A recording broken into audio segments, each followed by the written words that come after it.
Hi, this is Judy Evenson, and today I'm going to present Dorothea Orem's Self-Care Deficit Nursing Theory for MS 615 Mid-Range Project. The first slide will show you a brief bio on Dorothy Orem. It shows an education experience as well as professional experience. I point out that her professional experience not only includes staff-level nursing, but she also held supervisory and administrative roles within the hospital. She also was an instructor of nursing and developed nursing curriculum. The self-care deficit nursing theory really focuses on knowing what self-care is and understanding when your patient can't perform self-care. Self-care is the ability of the patient, or in the case of children, the parent's ability to care for that child. And self-care deficit theory is whenever that patient is unable to perform their own self-cares, or whenever that parent is unable to perform the self-cares of the child, those are considered deficits. And at that time is when patients have deficits, that is the opportunity for nursing to provide support. So question, why did Orem develop her theory? And basically, if you look back into her educational history, you'll see that during her master's studies, she was required to define nursing. And in that definition, bloomed her theory. So I answer that by saying that basically her experiences helped stimulate her to seek what time or condition or circumstance identified the need when nursing care was needed or desired. There are three concepts to this theory. Self-care agency is the ability for the patient to take care of themselves. So understanding those factors that can be important for that patient to successfully provide self-care. Therapeutic self-care demand is the total of care activities needed so that the patient can meet self-care. And self-care requisites are the ability of the patient to take care of themselves in different areas, and these requisites are important tools to be used by the nurse to assess the patient to identify deficits. I'll explain that in more detail. A requisite is defined by Dorothy Orem in three ways. You can have universal requisites, which to nurses are also known as activities of daily living. You can have developmental requisites, which are growth and developmental issues. So, for example, a senior citizen might have cognitive or mobility issues. And health deviation is whenever that patient goes outside the norm for their health. Those are deviations and those are deficits. So when is self-care out of balance? Whenever there's a lack of balance or homeostasis of any of the self-care requisites, which would be universal, developmental, and health deviation, the individual will be in need of self-care. It is when the individual cannot care for themselves, and that's important. When they can't care for themselves, that defines that when nursing is needed. That's the opportunity where the nursing is needed and the individual becomes the patient. There are 5 methods of nursing intervention that Dorothy Orem discusses. First is acting, doing for the patient, where you're just going ahead and helping that patient with that deficit by taking care of the self-care need. So that could be going ahead and shaving a patient or helping a patient wash up when they're unable to do that. Guiding, directing, and coaching. Helping a patient learn how to walk on crutches. You're directing them, you're coaching them. Offering physical and psychological support. Providing a nurturing and supportive environment. I think those go hand in hand. And teaching as well. Sometimes a patient may not have any physical needs, but they need education in order to provide a self-care need. They may be given new medication. They're not familiar with it. They don't know how to take it. They don't know any background about the medication. You teach them, and they will then be able to apply that to their self-care need. Self-care deficit in nursing systems. So there are different levels of nursing that you can provide once you define that there's a deficit. You can there's wholly compensatory nursing, where you're providing the patient's unable to carry out the task. So for example, in an ICU where a patient is totally dependent, you're going out and performing a majority of their self-care tasks. It could also be where you're only performing 1 or 2 of their tasks because they're unable. Patients that have suffered a stroke may be weak in one area, but weak on the right side and not weak on the left side. So you might help them on the one side that they're weak. Partly compensatory is where you're doing partial compensation or helping them with some of their tasks. And supportive and education is where the patient has the ability physically but doesn't have the education. So they need support from the nurse to provide the assistance and information to be successful in self-care. Care is provided based on the degree of deficit of the patient, and the nursing and nursing systems are always being evaluated based on the results and then modified by the patient and the nurse.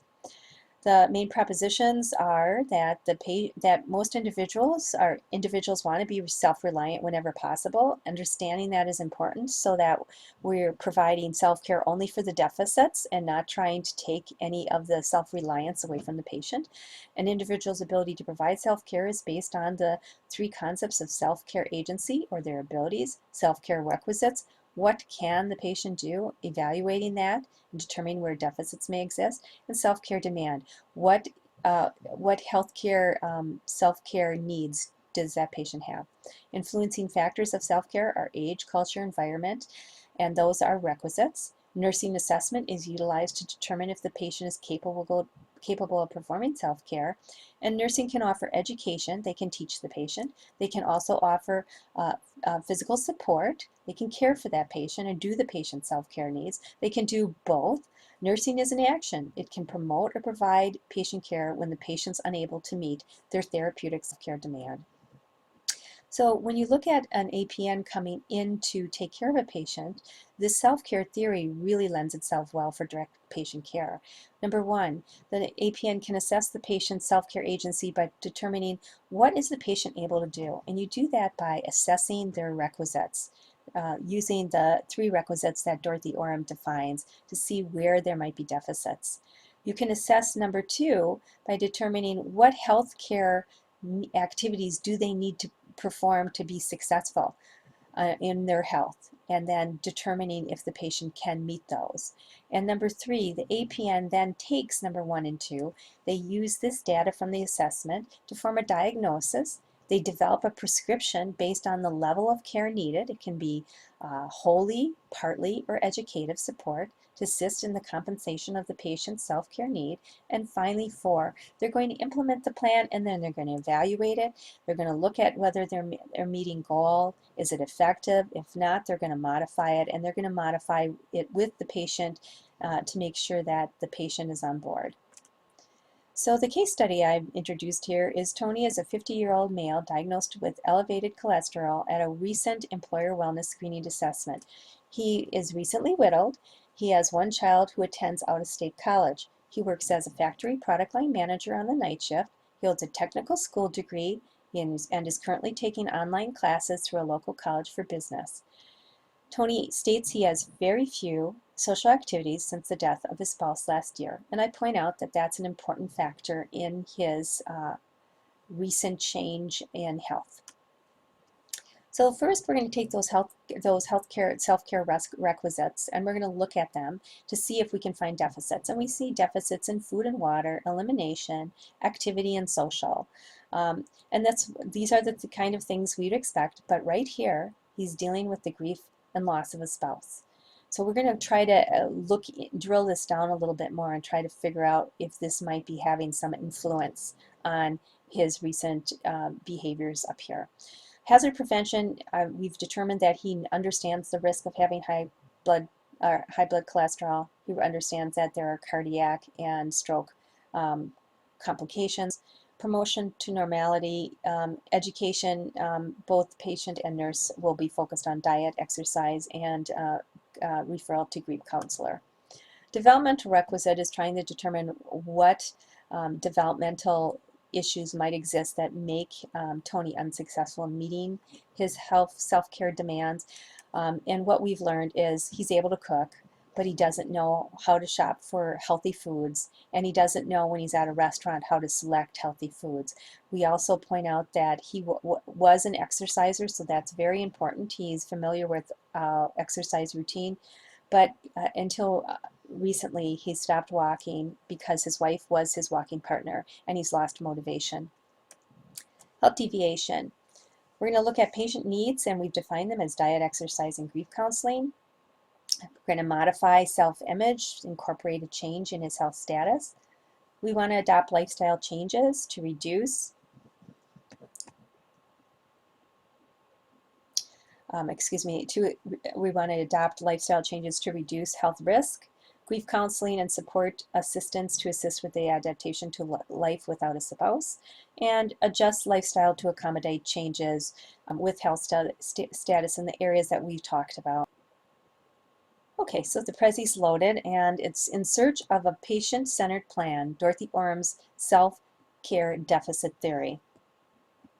I apologize for that. I'll turn that off as soon as we can. All right.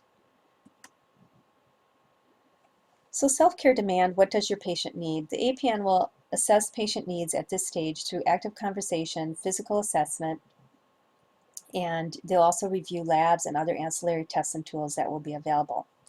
The patient, Tony, and the wellness nurse will meet to discuss lab findings and elevated LDL and low HDL.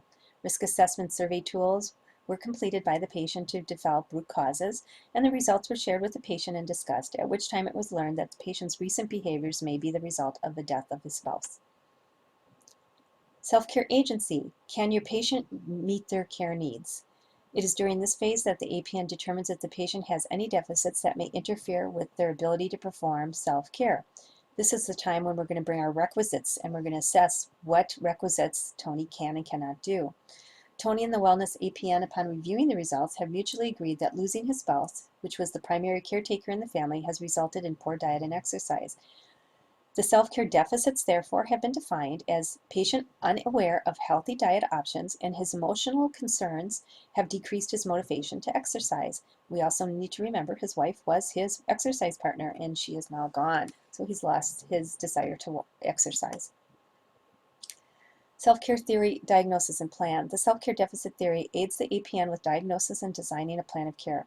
The patient needs and deficits drive the plan and include a mutually agreed and patient-centered focus, and that's important. We need to have a mutually agreed and patient-centered focus if we want to have a successful goal and a successful plan. Patients tend to do better when they are brought into the plan.